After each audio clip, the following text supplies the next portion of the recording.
My name is Marie Williams. I am the CEO and founder of Dream Networks, a social enterprise that exists to make play possible for all.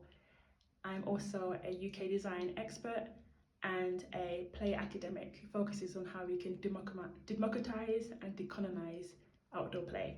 I'm also the woman who's really sad to not be able to join you, and I really hope you enjoy the presentation I'm about to give, that it leads to some interesting, provocative, controversial, and interesting conversation that galvanizes and encourages you all to think about how we can collectively reimagine African cities and make them more joyful, more playful.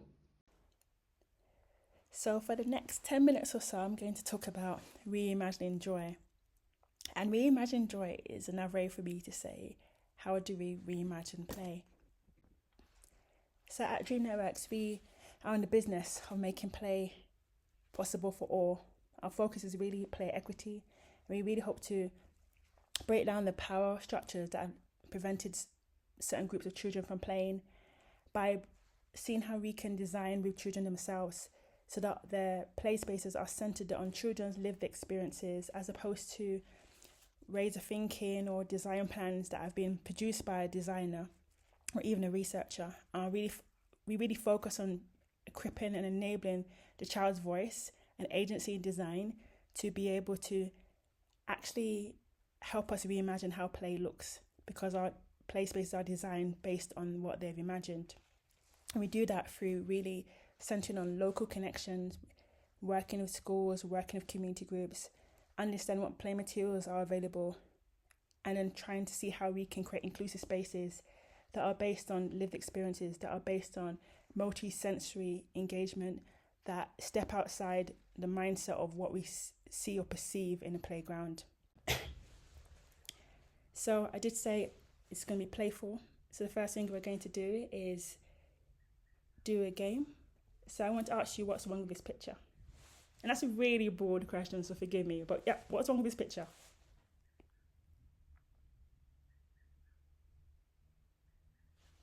Give you another 5 seconds. I think everything, like play, is subjective. And the reason I'm putting there is the fact that this picture, from what I've understood, is of a street in South Africa. It could also easily be a street in New York and potentially even, to an extent, Dubai. Many of these, urbanizing cities that we all maybe put up on a pedestal, many people aspire for. And that aspiration is what I'm going to challenge today. Our aspiration as individuals, as people who may live in Africa, who may have African heritage, our aspirations for modernity and systems of control that have worked in certain environments, but maybe are not true to the heritage, the ways of living, the ways of communing we have in Africa. And I'm going to put a little caveat here. I'm West African. I'm from Nigeria. I am from the Yoruba tribe. I am from Ondo. Within Ondo, I'm from Ondo State. Africa is not universal. So I'm going to say some things about Africa, but I also want us to always remember that as we're thinking about the anguishes, the challenges, the joys and the beauty of Africa. When we're considering the singularity of how our urban environments are formed and created, for us, it's really important to position it from a decolonial lens, considering how colonial legacies and powers have influenced how we design our play spaces, our cities, and what are the challenges there, the anguishes, and what joys can we bring from decolonising. So Tori Dunstall, who's well known in decolonising design, says it's about putting Indigenous people themselves first and dismantling the tech and racist bias in the ways we design. I have a quote for myself, and I say it's a process on learning and learning. Ignolo, who was one of the key people, one of the well-known people who did work on decolonising, talks about the process of unlearning and learning to be able to have that different way of thinking. And I've said it's about liberating that plural, diverse, heterogeneous ways of seeing and being and knowing that the modern world is suppressed through the the mindsets or the dominated narratives that's informed us about. Isabella, who is a really great professor in my opinion, and really challenges my ways of thinking about knowledge, particularly in the global south or our global majority, says actually it's not just about us being fully like anti-modernity, like no to modernity. It's recognizing that actually in systems like urban planning, different forms of governance and urban environment, we need to be able to negotiate it and really appropriate and contest with some of the things we see and bring a new narrative that really speaks to what African practices, and that again is very cultural within that specific place and space, do you need to bring to the fore that have been suppressed and dominated. In our work particularly, we have 5 strategies on how we can decolonize play. I feel free to connect to me to find out the others, or you can also find it on my LinkedIn page. But actually you can shift power to communities, and decentralizing play provision is a key one of our strategies. And it's recognizing that in numerous communities and people have their own ways, their own tools in which they are able to govern, shape their environment. Some maybe seem formal, but often many of them will maybe informal, may look like improvisation, they may look like play, they may not adopt the orders we're used to seeing in our urban planning, our urban design. And to be able to shift power is recognizing those different alternative ways exist, and how can we liberate them, but also how can we nurture them, how can we support them for them to be elevated.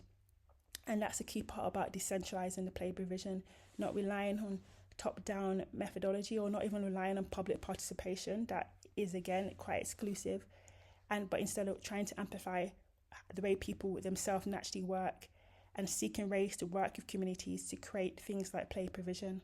And for us, particularly because we work with children, I really think it's beautiful and joyful, because we have to open our mind to diverse ways of making, through stories, through song, through body movement, from making models with their hands, and working with children to have different lived experiences and say, actually, you think this, I think that, I experience this, but how can we collectively come together and create play? And it really can be done. We've seen it done again and again in the UK, East Africa and beyond. So let's look at 3 different ways to see how we can decolonize the way we design, plan, make the future of African cities and our play spaces and more. Looking at 2 different cultures. One on the left-hand side speaks to my heritage as a Yoruba woman from the Ondo tribe, where we play, we tell stories, we sing, we dance through the talking drum, and how that is really central to considering how play spaces are curated. On the right-hand side has an image of a boy who is from a Maasai heritage, be it maybe in Tanzania or in Kenya, and he's running into the sunset. And it's really recognizing that actually play is connected to nature. He's not just running by himself, he's running with maybe a goat that he's taking care of. This image has been created with AI, and we actually create quite a few images as part of our advocacy work and our provocation work to say, how can we imagine a different future? And this particular image even speaks to how when you're moving forward with play and considering how we're going to create spaces for play or see what's already occurring and amplifying it, how can we also look back at our heritage? So if you look, the goat is giving a little cheeky look back, because it's thinking actually, how does our past inform how we design for the future we're moving into? Here is recognising our present, recognising that climate change is a key challenge that we're having to face across African cities. Climate change mitigation, but also adaptation. And this image is of a mother and son, that's what it's trying to portray, being in Lake Victoria in Kenya, and seeing how there's been a lot of flooding, the waters rise, but also particularly not even just Lake Victoria, but also in Kisumu, in Lake Naivasha, there's been a lot of water hyacinth, invasive water hyacinth, and how can we use those materials, improvise and make something new that can cultivate play.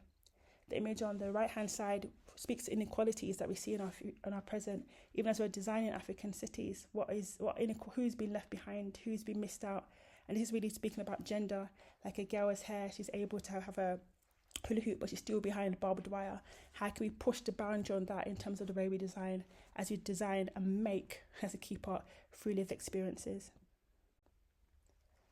Here is looking to the future and thinking again about materials. How can we see what is current, maybe a slide, certain structures in play, and how can we use materials around us? This image is a project being did with Tanzania, where they're restoring their plan was and is to restore a large quarry in Kenya, and seeing how can we bring back nature, how can we bring back social connection, how can we bring back play. And we're working with them and giving them real tangible ways to work with the materiality of the land and create numerous forms of play, diverse forms of play.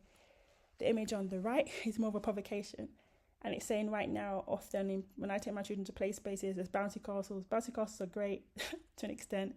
They're plastic, not the best for materials, but the reason I'm saying they're great is because my kids love them. But what this is trying to say is, in the modernity of how we create play, how can we produce play that even pushes the boundary on our urban space? So as you can see here, there's only one way to get into the building. It's through jumping in and having fun to get into the building and into a space. So that's more of a provocation. But key thing within the design work we're doing, we're considering decolonising, is that ability to improvise, be playful when you're able to create things. Even when we're thinking of the African culture and the ways of creating cities, that ability to improvise, Simone speaks about that a lot, Roy Simone, on how we are able to improvise, do things outside of the formal ways of being, but from that brings creativity. It brings a way to push the boundary. It brings a different colour, a different shape that we have to consistently contend for, so we're not conforming to what has always been or seen as the best, that homogeneous ways of being and seeing that suppresses a way that we can liberate, that brings more equality into design of our future. In conclusion, we want to work with communities to be able to liberate those alternatives that push away from ways of living that we have thought has to be what is true for our African futures. But we also work with businesses, because businesses are often the gatekeepers financially, but they also want to see these alternatives. That's my belief. And also working with the government, seeing how their policies, how we can show them an alternative way of creating play spaces. We can show them the value from that joy that's being created in that space. They can see the value of using these materials, and that can change policy. It can shift the narrative. It can advocate for a child's right to play, which they do have, through the government recognising the value of play from what has been produced. You can feel free to take an image of this table, but this table talks about top-down community-led. And the way I like to think about decolonial work is beyond it bringing out different design cultures, different ways of seeing, but it also can produce spaces that are more relational with people coming to know each other, to have space for joy, for place, for gathering, but also that relationality with the environment, with the materials, with nature itself. Thank you for taking our time to listen to how we can reimagine joy or reimagine play. Please feel free to connect with me or connect with the company. Here's my personal website, it's there, and also my email address, and also the company's details on Instagram and Twitter. Enjoy the rest of your conference, and please keep on challenging what you yourself. Think of what you see. Think of who does it include, who does it exclude, who is it oppressing, and what do we need to liberate to have an alternative future for our cities.